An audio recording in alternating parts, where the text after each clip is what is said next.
పవన్ కళ్యాణ్ గారు ఏమంటారు? వైఎస్ఆర్సీపీ వాళ్ళు 11 మందే గెలిచారు.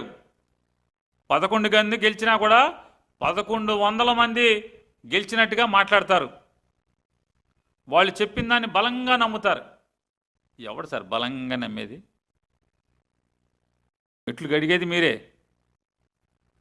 కొవ్వు గెలిపాడు జగన్మోహన్ రెడ్డి అని చెప్పేది మీరే. మళ్ళీ 6 నెలలు తిరగంగానే అసెంబ్లీకి వచ్చి ఎవడై చెప్పింది నేను జగన్మోహన్ రెడ్డి గురించి అన్నానా? నేను అనలేదు, టీటీడీ బోర్డుది బాధ్యత అన్నాను, నేను జగన్ ఏం అనలేదు అంటారు. ఇలా ఒకటే ఆరా? మీ నోరు తెరిస్తే అన్ని అబద్ధాలే కదా సార్. ఎవరి అబద్ధాలు? ఎస్, మీరు అన్నది నిజం.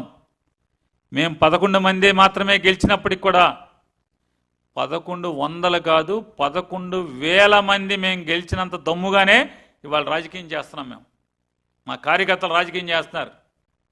మీరు తెలిసి అన్నారో తెలియకన్నారో ఎటకారంగా అన్నారో 1100 కాదు 11,000 మంది మేము గెలిచినామన్న ధైర్యంతోనే ఇవాళ మిమ్మల్ని ఎదుర్కొంటున్నాం.